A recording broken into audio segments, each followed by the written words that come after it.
ہم مسلمانوں نے ابتدائی دنوں میں وہ وقت بھی دیکھا ہے کہ ہم نے پیٹ پہ پتھر باندھ کے جنگ لڑی ہے. جنگ خندق میں پتھر باندھے گئے تھے پیٹ پر بھوک کے مارے، لیکن اس کے باوجود مسلمان ایک دوسرے کے لیے بڑے مہربان تھے، ایک دوسرے کی مدد کرتے تھے.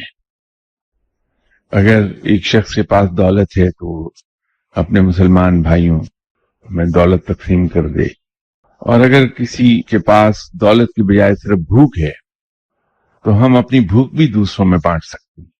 کہ اگر مجھے بھوک 4 روٹی کی ہے اور کہیں سے مجھے 2 روٹیاں مل گئیں، کہ میں ان 2 روٹی میں سے 1 کوارٹر اپنے پاس رکھ لوں اور باقی 7 کوارٹر دوسروں کو دے دوں، تو یہ بھوک بانٹتی. یہ ایک اور صاحب ہیں جن کا میرے ساتھ اٹھنا بیٹھنا بہت رہتا ہے جب میں UK میں ہوتا ہوں. ان کے ساتھ بھی جب بات ہوتی ہے تو ہمیشہ وہ کہا کرتے ہیں کہ شاہ صاحب میں اللہ کی راہ میں بہت خرچ کروں گا، آپ کو معلوم ہی نہیں میں کتنا خرچ کروں گا، لیکن پہلے مجھے ذرا ارب پتی بن جانے دیجیے.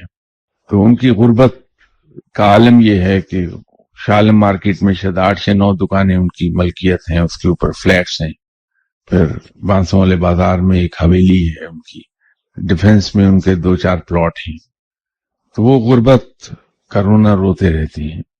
جو لوگ اللہ کا شکر ادا کرنا چاہتے ہیں اس انداز میں کہ وہ جو کچھ اللہ کا عطا کردہ ان کے پاس ہے اس میں دوسرے مسلمان کو حصے دار بنانا چاہتے ہیں، اس کے لیے یہ شرط نہیں کہ ہمارے پاس بے تحاشا پیسہ ہو.